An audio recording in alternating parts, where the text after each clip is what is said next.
Okay, we're going to finish off, doing the first part, the first 131 pages of the Heart of the Lotus Sutra by Daisaku Ikeda tonight. We're going to start on page 118. In reality, we got all the way through 118 over to 119. Okay, we're actually going to start, we were going to start on the 10 factors also exist in the land. I'm going to start at the top of page 118 for the sake of continuity. And we'll go all the way to 131, and this will be finished. Before we start, though, I wanted to mention that what we're going to do next week is I have a personal request from my friend Mr. Lee. He wants me to explain what I think earthly desires or enlightenment means.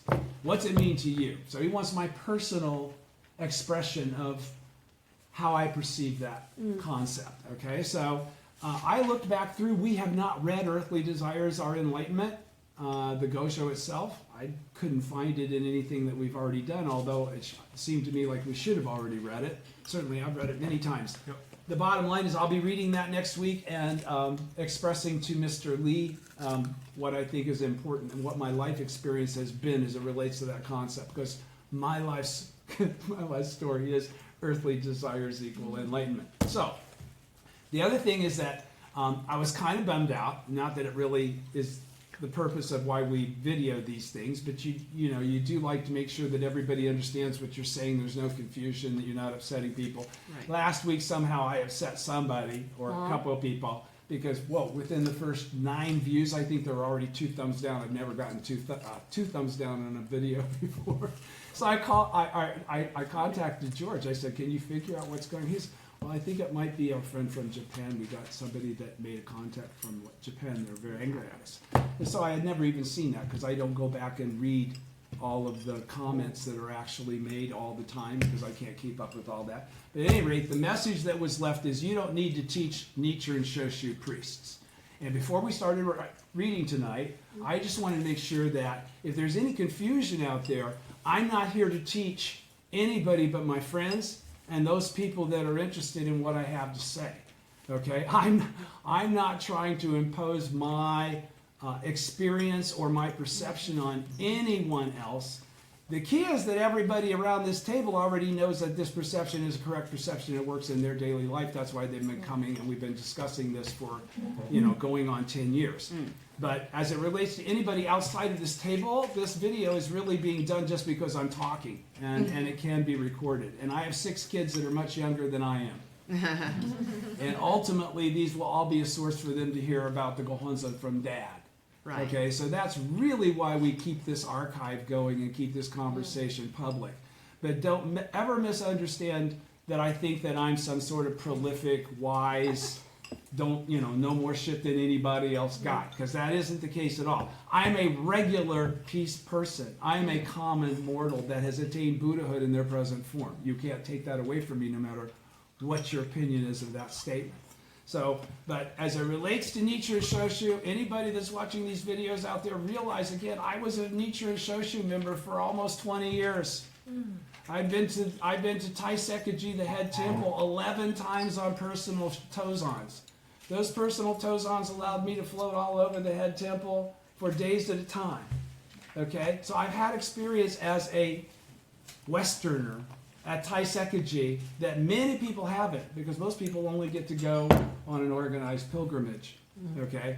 I figured out a way to get to NSIC, and I knew everybody there, and I got to be like a drop-in kind of a guy. I didn't even have to have a Go-Kai pass at a point. So, also, I've read this whole book. Anybody that thinks that's a Nichiren Shoshu member out there, have you? Do you know what the practices and doctrines of Nichiren Shoshu? And this is incomplete. This is a public relations edition for people to consume. This does also, for sure, does not express the actual circumstance that Nichiren Shoshu priests consider the high priest under. Okay? It is a patriarchal kind of a setup. All right? So, as it relates to Nichiren Shoshu, no slander to Nichiren Shoshu, but I agree 100% with everything that Daisaku Ikeda says about Nichiren Shoshu. Okay? I believe what I say and what I read here from him because I've experienced it with my life as being real and having tremendous actual proof. So everybody that knows me personally can, I think, observe that and relate to what I'm saying. I'll leave it at that. for those of you that don't even know who I am, and that's cool. We keep it that way. Page 118, The Heart of the Lotus Sutra by Daisaku Ikeda, starting at the top. Fundamentally, for people with faith in the Gohonzon, everything that happens is a benefit. That refers basically to what I just said a minute ago before I turned the camera. This is the difference between those who believe in the mystic law and those who do not. And why does he say that? I know I already discussed this last week, but this is just to recap that. Why would we be able to say something like that? This is the difference. Why? What's he saying? Why is that the difference? Because those who believe in the mystic law understand that the teaching says that everything is a reflection of you. And they don't question when bad shit happens. Why did it happen to me? Okay? They understand it's a karmic influence or a devilish function. Either way, it's mine to deal with. It's because of me that it's occurring. No matter what in my environment actually facilitated exposing itself. So he goes on, as a young man, I once asked President Toda what makes a person great. Smiling brightly, he replied, it's having confidence. In my life and everything, it's confidence that counts. There are many important things in life. Among all possible answers, Mr. Toda, without a moment's hesitation, cited confidence. By this, he meant, of course, great confidence in the mystic law, or doubt-free faith. This is the confidence of understanding everything's a reflection of you. Nothing can defeat you. You are a Buddha, just like Nichiren teaches that you are. I will show victory in my life without fail. That's the conviction of somebody truly committed to express the power of the law. I will help everyone definitely become happy. Same thing. I will cause my workplace and my community to develop greatly. I will change the current of my times toward the emergence of a joyous society of humanism. Those who possess confidence and who take action based on such confidence are great. They're Buddhas. Confidence is single-minded resolve, hopefully for Kosa Rufu. Confidence is courage. Confidence is hope. Confidence is inner latitude and mercy. Don't be so strict that you lose the point. The point is to convert people, to get them to chant Daimoku.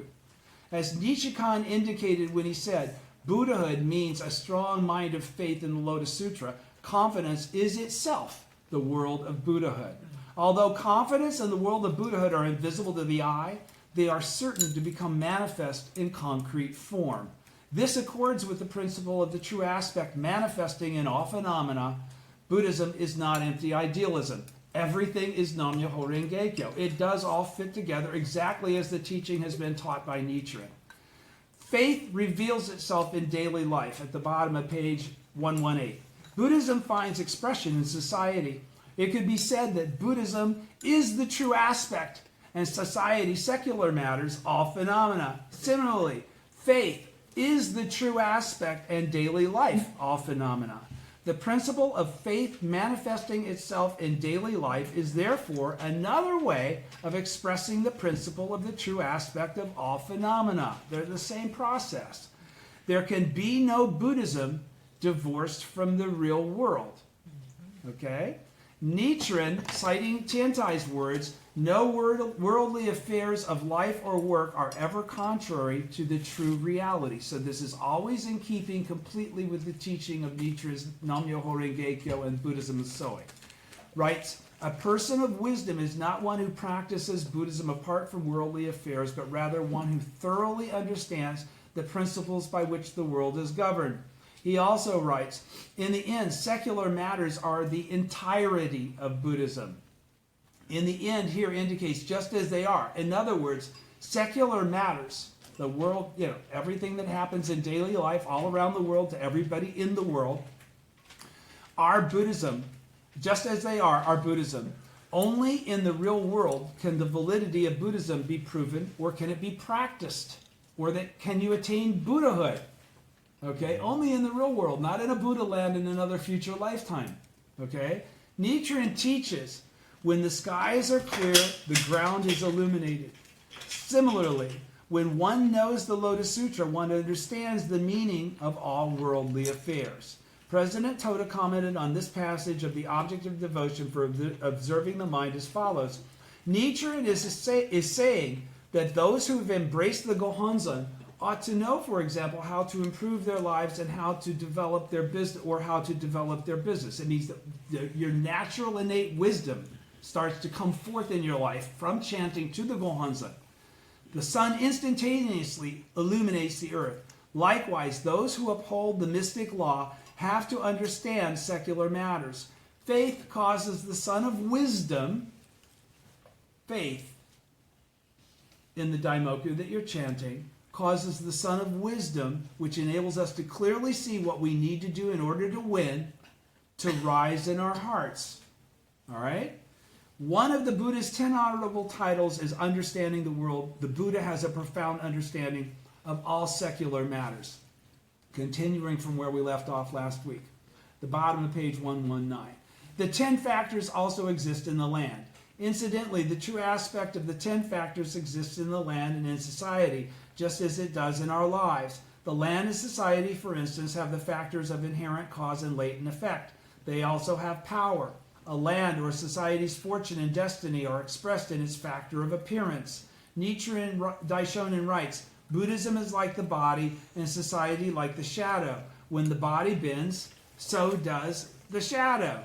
A body and its shadow are inseparable. If bends in the body, distortions of philosophy, thought, and religion are not rectified, then all attempts to produce a straight shadow are bound to fail. Makes sense, right?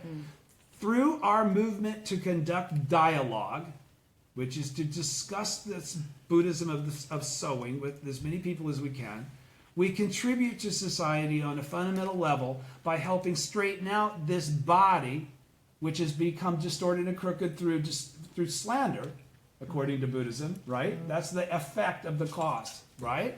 So you say, we help to straighten out this body of society. We are creating the inherent cause for peace and prosperity, something that's experienced by all people, not just those that chant, right? When we are able to create Kosen Rufu, how do we do that? How many people have to start embracing the law or respecting the law for that to happen?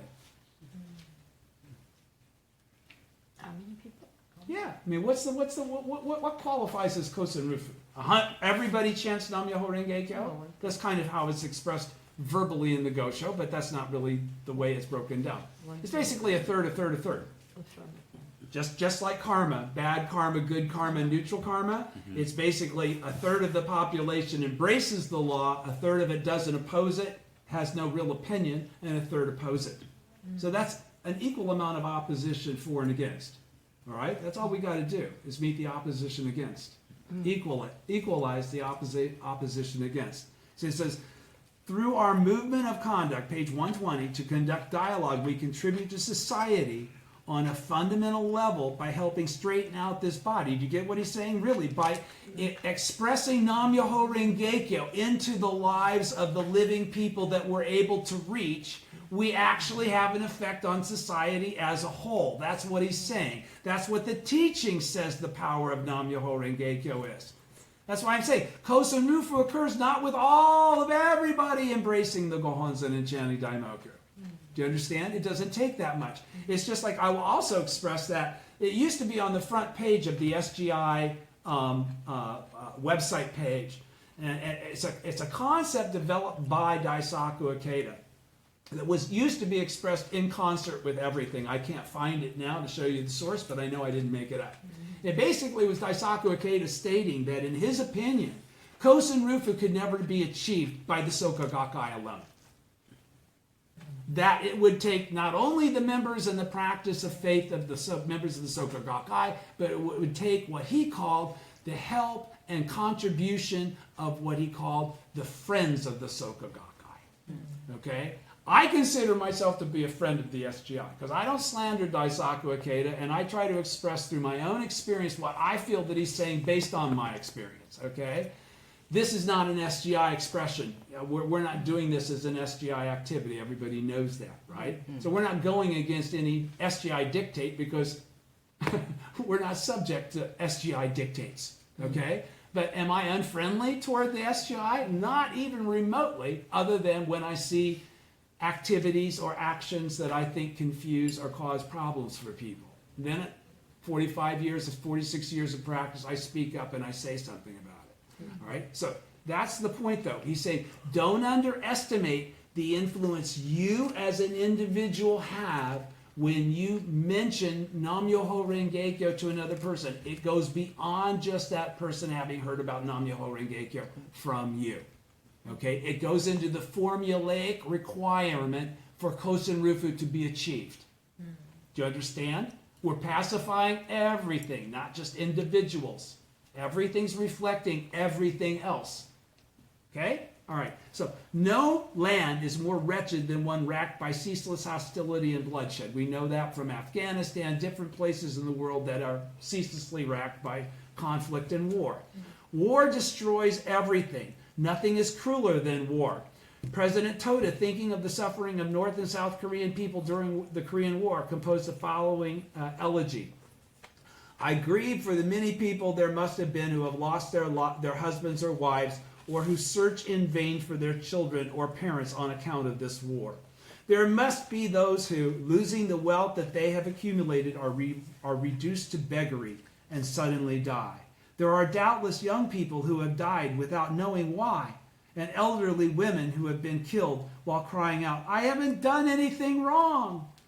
There must be bands of children who cannot even imagine what it would be like to have parents and siblings. And there are doubtless not a few housewives who have come to regard it as normal to be living with just the clothes on their backs, and elderly people surprised to find themselves dreaming about the rice they once ate.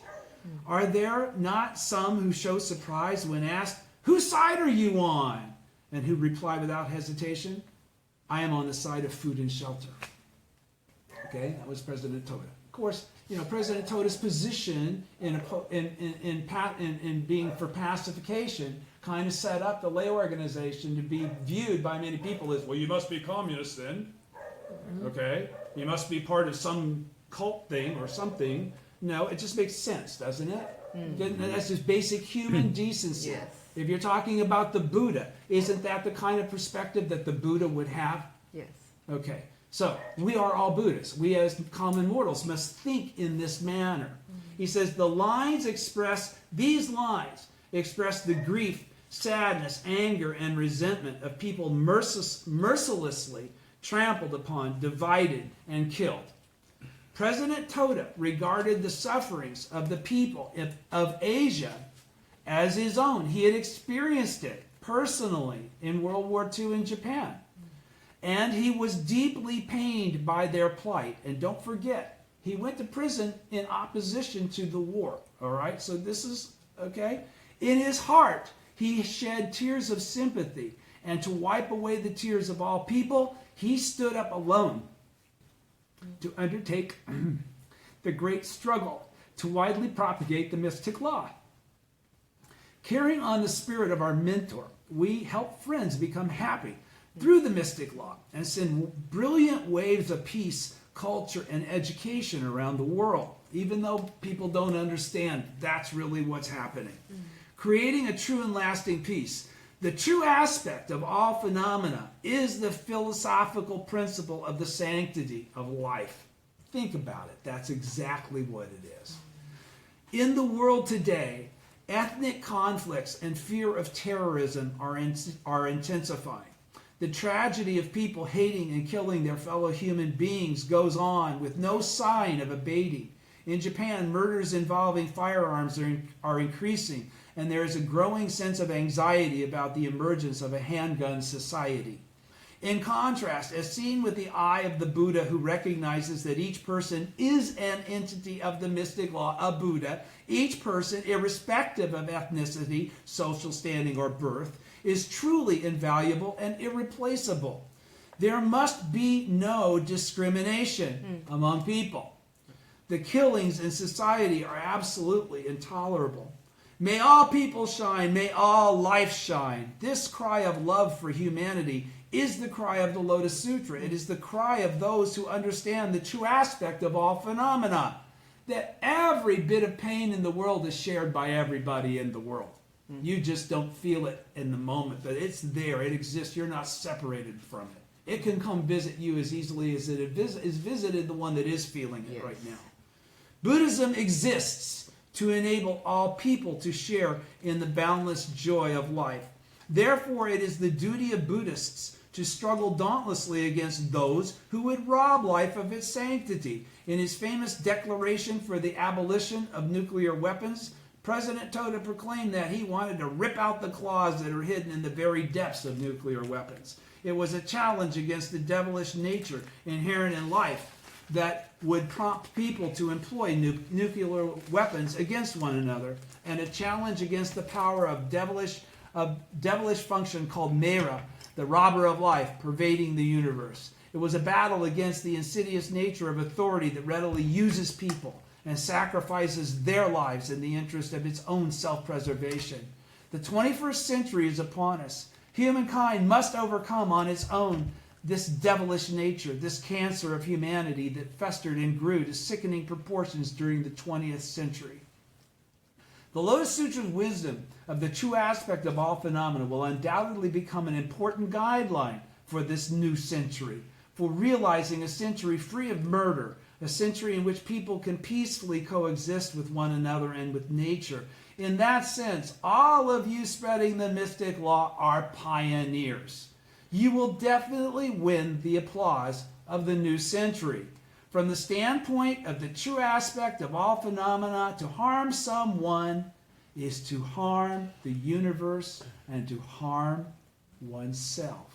This is very important for everybody to understand. That's not theoretical, okay? That's the actual teaching. You can't separate yourself from that reality, okay? So even if you can kind of convince yourself that you're separated, trust me, you're not. And the teaching is that you're filled with delusion at that moment. You need to go chant Daimoku.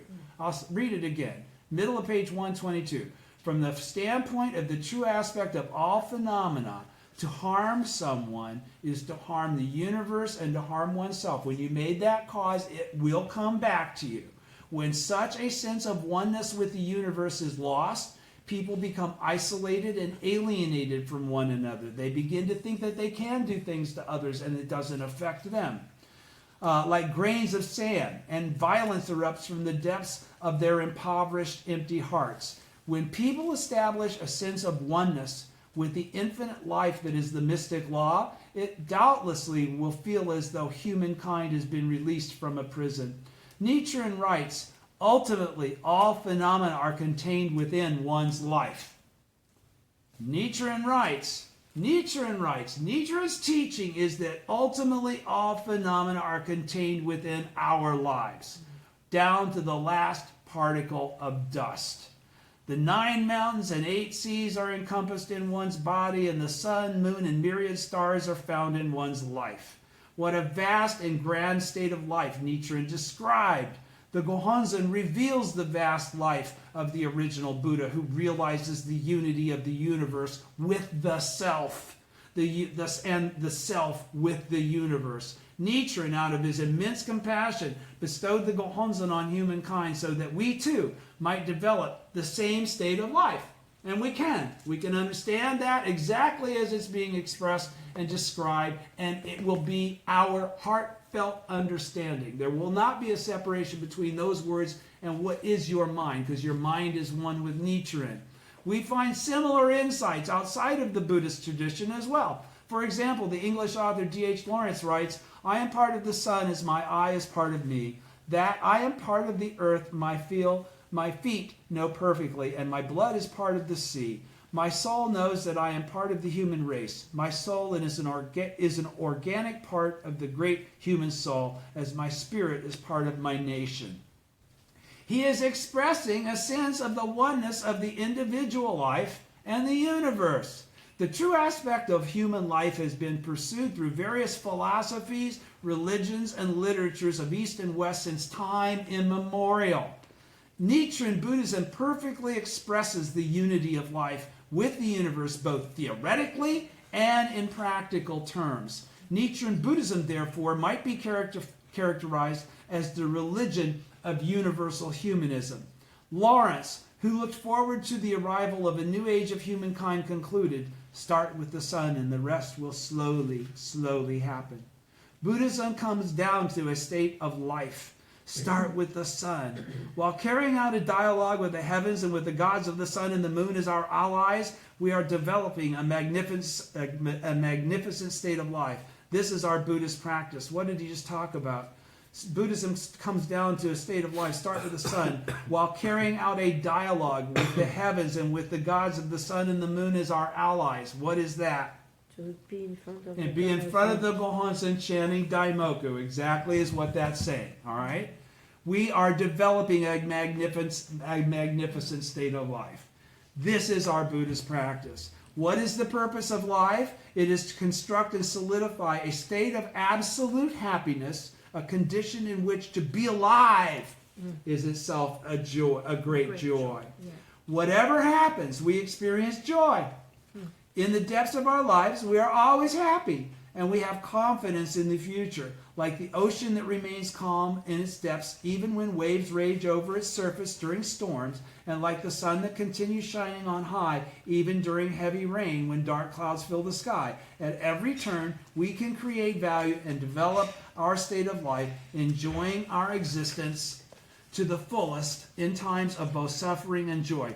This is a life based on the true aspect of all phenomena. This is a life based on a personal relationship with the Gohonzon and a practice of faith as a bodhisattva of the earth and a disciple of the original teacher. Okay? What he just talked about there is basically everything that you should be able to have so long as you continue to chant Daimoku consistently every day to the Gohonzon. Will you see this beautiful description of life in its pure and manifest form every moment of your day? No. Because your life condition is going to change. We already said earlier, life condition is everything, right? The key here then is to understand the life condition that he's expressing as a promise and that he's saying we can all have doesn't happen by just knowing about Nam-myoho Renge-kyo. It comes from chanting to the Gohonzon. That's how we regenerate that connection that maintains that perspective of being the Buddha. Being the Buddha is not a place that we get to and we're there. We have to re-manifest it continuously. Okay? Even the doctrines of Nichiren and Shoshu say that. Okay? So, how wonderful indeed are the lives that we who dedicate ourselves to Nichiren Daishonin's Buddhism of the Sun can lead. And what a brilliant dawn of human civilization this great Buddhism will bring on. As we forge on in the 21st century, we will see increasingly clear, actual proof of this. Burning with this great confidence, let us advance toward our tomorrow. Okay? That was the end of the Expedient Means chapter. We're now going to go on 16th chapter, the prose section of the 16th chapter, the lifespan of the Thus Come One Nam-myoho Renge-kyo, of the Nam-myoho Renge-kyo Thus Come One, actually, according to the OTT. But starting then in again on page 127. We're only going to go to 131, so we've only got 2 or 3 more pages tonight. All right? So starting on page 127, on the lifespan of the Thus Come One chapter, beginning of the essential teaching. This is the ultimate mystery. Life is the ultimate mystery. It is the greatest wonder and an unparalleled enigma, the supreme drama. What do our lives mean? What is the essential nature of our existence? Where do we come from and where do we go? These are the most fundamental questions we face as human beings. No matter what material abundance we might enjoy, no matter how happy and carefree an existence we might lead, if we divert our eyes from these questions, then genuine happiness and a true sense of fulfillment in life will forever elude us. It is the 16th chapter of the Lotus Sutra, the lifespan of the Thus Come One, that provides answers to these questions. Nichiren Daishonin says, were it not for the presence of the lifespan chapter among all the teachings of Shakyamuni, they would be like the heavens without the earth, without the sun and the moon, a kingdom without a king, the mountains and seas without treasures, or a person without a soul. If we compare other scriptures to stars in the sky, then the lifespan chapter is like the sun and the moon, which shine most brilliantly in the heavens. It is the king among all philosophies, the most precious jewel among all systems of thought, and the soul of Buddhism. Why? What's the most significant teaching of the lifespan chapter? Then that we are Buddhas exactly as we are. All right? Again, you're absolutely correct. By virtue of that. Yes. Again, I could smile at you for about 10 minutes with that answer. 128. Again, were it not for the lifespan chapter, then as Nichiren says, all sutras would be like grass without roots or a river without a source. Can grass grow without roots? Is there a river if it doesn't have a source? No. The lifespan chapter perfectly elucidates the answers to the questions of life that lie at the very root of all sutras and more broadly all systems of thought, philosophy, and religion. Okay, so what is he explaining there? He's basically saying that the reason that we view all of the teachings prior to the threefold Lotus Sutra as expedients and discard them in the latter day of the law is that there's nothing of real merit to be gained by them. The real questions that they're trying to answer are actually answered only in the lifespan chapter of the 16th chapter of the Lotus Sutra. Okay, that's where the truth begins for the first time. So he's saying not only does this then clarify why you reject all the other sutras that have preceded the Lotus and leave them behind, but why you should probably also do it with all other philosophies of life, is because this is the answer to the question that every other single school of thought asks and tries to answer. Did you understand what I just said? This is the true aspect of all phenomena. So the aspect that's taught in all other teachings is not completely valid. It might be in the right direction. It might have some validity, but it's not based on the true aspect. Because what is the true aspect? Nam Myoho Renge Kyo.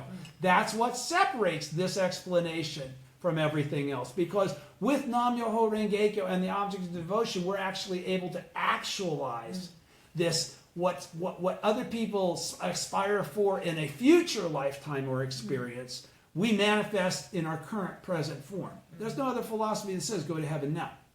No. Okay? We do it. There's no other one that says become arhat now. Okay? Do you understand? All right, so let us now commence our study of the lifespan chapter of the great drama of life. My aim, Daisaku Ikeda is saying, my aim is to articulate as clearly as possible the essential meaning of the lifespan chapter from which we recite every morning and evening as I know it from my own experience and as it was taught to me by my mentor. I'll add that for him because that's what he's going to do. All right? That's what we all do. The status of the lifespan chapter. To begin with, just what does the lifespan chapter teach? It explains the eternity of life. The chapter's Japanese title, Nyorai Juryo, means to fathom the span of life, Juryo, or of the thus come one, or the Buddha, Nyorai. The lifespan chapter clarifies that the lifespan of the Buddha is immeasurable, just like yours. Shakyamuni expresses the eternity of life in terms of his own existence. This is important. The eternity of life is not in any sense an abstract theory, nor is it fictitious or imaginary. The lifespan chapter is an account of Shakyamuni's own experience. The gist of this account is as follows. Shakyamuni begins by noting that most people believe that he renounced the world at a young age and practiced and attained Buddhahood beneath the Bodhi tree near the city of Gaya. But he refutes this view and clarifies that in fact he attained Buddhahood in the inconceivably remote past and that ever since he has been instructing countless people in the Sahe world and in innumerable other lands. In this way, he indicates that his lifespan is immeasurable and that his lifespan itself is eternal and non-perishing. Now, some may ponder, although we say that Shakyamuni's life is eternal, didn't he in fact die? Doesn't this indicate that the Buddha's lifespan is finite? This is a very natural question. We can find an answer in the lifespan chapter itself. The chapter explains that the Shakyamuni who attained enlightenment for the first time in India is a provisional or expedient Buddha. Why? Because his teachings of bringing along others did not include the teaching of the truth. The lifespan chapter is the truth. Okay? Understand that point. That's the difference between it and the preceding sutras. I'll say it again. Top of page 129, full paragraph. The chapter explains that Shakyamuni who attained enlightenment for the first time in India is a provisional or expedient Buddha, whereas the Shakyamuni who attained enlightenment in the remote past and whose life is eternal or non-perishing is a true Buddha. Okay? Because he's not teaching expedience. Mm-hmm. An expedient, as we have already learned, is a means that the Buddha employs to guide people. While the life of the Buddha is in fact eternal, the Buddha appears in a transitory form and then enters extinction, quote unquote, as a means to develop people's seeking spirit. This is the answer that the lifespan chapter provides. While accepting the eternity of the Buddha's life, some may question if this revelation has any significance for the lives of us ordinary people. It has a very important bearing, for the Buddha who attained enlightenment in the remote past ultimately is none other than us, the ordinary people who embrace the mystic law. You're all with me, right? Okay, so the mind of faith perceives that, understands it, and is grooving on it. All right? It's not a question, do I agree with you or not? No. This is where we get into the teachings that are beyond the capacity to be expressed in words. They only come from faith. All right? So, I'll read it again. While accepting the eternity of the Buddha's life, some may question if this revelation has any significance for the lives of us ordinary people. It has a very important bearing, for the Buddha who attained enlightenment in the remote past ultimately is none other than us, the ordinary people who embrace the mystic law. Nichiren Daishonin says the term "thus come one" refers to all living beings from the orally transmitted teachings.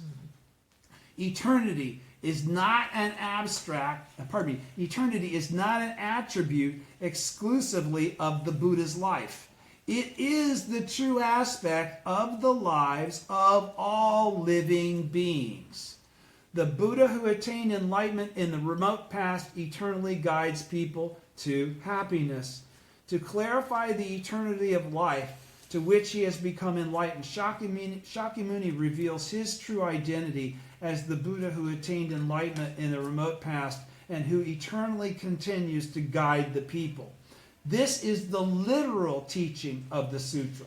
It explains eternity as an attribute of the Buddha's life acquired as a result of his having attained Buddhahood.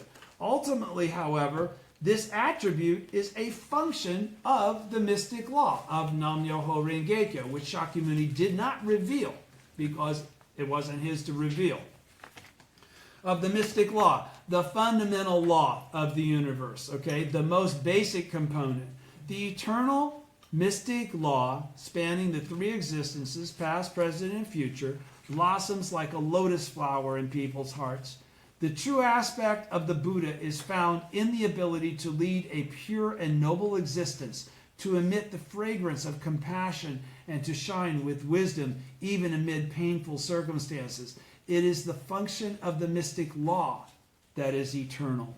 In other words, Myoho Renge-kyo is itself the true aspect of the Buddha who attained enlightenment in the remote past. Shakyamuni and all the Buddhas are functions of the mystic law. This is the teaching of the lifespan chapter from the deepest standpoint. Therefore, the Daishonin says, it It is Myoho Rengekyo that is the true Buddha. From this standpoint, he proclaimed that thus come one is the chapter in the chapter's title means the Nam Myoho Rengekyo thus come one, or Nichiren Daishonin himself. The Daishonin further says, now Nichiren and his followers, and by the way, or Nichiren Daishonin himself. Is there a separation between you and Nichiren? No. Zero, because you're all bodhisattvas of the earth. You only made your advent because of his teaching, according to his teaching. Right. Okay? So, the Daishonin further says, now Nichiren and his followers, because he always includes and his followers as being equal to him. In everything that he says, his followers are always equal to him. They may not be the original teacher, they're all his disciples, but they're all equal to him as it relates to his state of life. The Buddha further states that, the Daishonin further says, now Nichiren and his followers, those who chant Nam-myoho Renge-kyo, are the original lords of teachings of the lifespan chapter, he says in the OTT. The original Buddha thus plainly declares that we who accept and uphold Nam-myoho Renge-kyo are the subject of the lifespan chapter. That's how you should read the lifespan chapter. Okay? You are the person expressing it. Each of us is the protagonist, the hero, the main person in the story of the lifespan chapter, a grand epic of the eternity of life. We who strive to actively manifest in our lives the eternal mystic law lead lives of eternal tranquility, joy, and contentment, as though traversing the infinite universe. We advance along the great path of happiness with a state of life of total freedom. Lifespan expounds the secret teaching that enables us to experience supreme joy both in life and in death.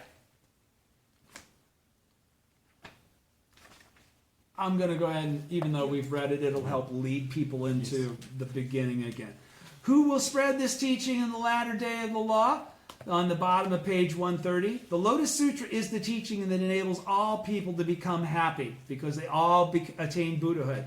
Specifically, it is the lifespan chapter that Shakyamuni reveals, it is in the lifespan chapter that Shakyamuni reveals the great pure law that can lead all people to happiness after his passing. This is the law of Nam-myoho Renge-kyo, implicit, in other words, not spoken, in the depths of the lifespan chapter. Nichiren says, but once the world entered the latter day of the law, the doctrines of the sutras preached prior to the Lotus Sutra and those of the theoretical teaching of the Lotus Sutra no longer were capable of freeing one of the sufferings of birth and death. Only in the lifespan chapter of the essential teaching is to be found the vital doctrine needed to free one from the sufferings of birth and death. Okay? That's very specifically part of his teaching. That's why we discard expedient means. Even within the Lotus Sutra, the teaching that can save the people of the latter day of the law can be found only in the lifespan chapter. Overcoming the sufferings of birth and death means gaining liberation from the fundamental sufferings of existence, the sufferings of the 9 worlds, not having the 10th world ready to go in and become part of them. Do you understand? Mm-hmm. That's where hell is hell. Okay? And instead of the enlightened state of hell. In other words, I'm in the middle of something that's bumming me out, but I'm going to kick its butt. That confidence. Again, even within the Lotus Sutra, the teaching that can save the people of the latter day of the law can be found only in the lifespan chapter. Overcoming the sufferings of birth and death means gaining liberation from the fundamental sufferings of existence. This is the teaching that enables people to develop a state of happiness arising from the very depths of their being. It's not conditional. The lifespan chapter elucidates the eternal life from which all lives fundamentally spring. What benefit may be gained from hearing the lifespan chapter expounded? In the distinctions and benefits, the 17th chapter, we find the passage, hearing that the Buddha's life is immeasurable, all beings are filled with joy. In other words, understanding life's eternity fills people with joy from the depths of their being. This joy is the power of the mystic law to dispel any suffering, no matter how deep-seated. Needless to say, this refers to the benefit of Nam-myoho Renge-kyo hidden in the chapter's depths. Nichiren Daishonin states Nam-myoho Renge-kyo is the greatest of all joys, also from the OTT. You notice he's quoting OTT, OTT, OTT now, because he's getting to the teaching as it was actually expressed by Nichiren to those who had the faith to perceive it correctly. President Toda described the inner state of life of those who embrace the Gohonzon, saying, from the depths of their lives they feel total peace of mind, and to live is itself a joy. As bodhisattvas of the earth, Nam-myoho Renge-kyo is the great law that illuminates the lives of all people. It is the great beneficial medicine that can fundamentally save all people of the latter day who are steeped in the sufferings of birth and death.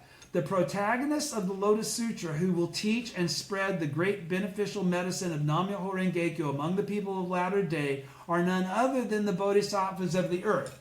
You. The bodhisattvas of the earth are bodhisattvas who possess the eternal mystic law in their lives. In other words, you do because you have a relationship with the object of devotion left by the essential teaching, okay? Left by Nichiren. Nichiren said that if they had not been entrusted with the supreme law, if they had not taken the vow, they could not possibly appear and propagate it in the latter day. So he assures you that if you have the relationship to do what you're doing, you have a relationship that goes beyond what you can see and know, and it is the one that I'm telling you you actually have. You're my original disciples. You are bodhisattvas of the earth. You're talked about in the Lotus Sutra. You're badasses. You've come here to help save the world. Okay? And everything you do influences and has an effect on the whole world. That's my teaching. Because you're all Buddhas. The bodhisattvas of the earth are bodhisattvas who possess the eternal mystic law in their lives. They are Nam-myoho Renge-kyo, thus come once. All right? Nichiren said that if they had not been entrusted with the supreme law, they could not possibly appear and propagate it in the latter day. That means I couldn't be doing what I'm doing right now. I wouldn't have gotten away with it this long. Okay? The supreme law means Nam-myoho Renge-kyo. As I mentioned earlier, the law of Nam-myoho Renge-kyo, implicit in the lifespan chapter, is the great beneficial medicine that can lead all people of the latter day to enlightenment. Nam-myoho Renge-kyo is the law of life. Accordingly, one cannot save the people of the latter day unless he or she has been entrusted with this law and can manifest it for the sake of the people of the latter day. Manifest it. That means not just know about it. That means live it. Right. Nichiren Daishonin associated himself with superior practices, leader of the bodhisattvas of the earth. For the liberation of all people of the latter day, he perceived that his own life was Nam-myoho Renge-kyo of the lifespan chapter and embodied his life in the form of the Gohonzon. Nichiren says the accepting and upholding of this original law is expressed in the single word belief or faith. The single word belief is the sharp sword with which one confronts and overcomes fundamental darkness or ignorance. Again, the OTT. I love that chapter. He's quoting all that stuff. We've read this. And if you are of the same mind as Nichiren, you must be a bodhisattva of the earth. Thus, we who practice faith in the Gohonzon, not just we who are members of the Soka Gakkai. Okay? Right? That isn't what he wrote. He wrote, we who practice faith, we take action and advance Kosen Rufu with the same mind as Nichiren Daishonin, not with the same mind as Daisaku Ikeda. That's not where he's coming from. This is all about being a disciple of Nichiren, as Nichiren prescribed that to be. Thus, we who practice faith in the Gohonzon and advance Kosen Rufu with the same mind as Nichiren are also bodhisattvas of the earth entrusted with the supreme law. I'll stop there. And I suggest anybody that wants to continue, go to the beginning of the YouTube page and you'll find the very first videos. There will be a link below. That's where we started. Next week we'll be going, like I said, Earthly Desires Are Enlightenment, and that's on page 317 of volume 1. And again, you can find that on the internet under nichirenlibrary.org. So if you want to prepare yourself to go look it up and find out where that is. please do. And Mr. Lee, I will give you my personal answer to you personally next week. Thank you, everybody. Thank you.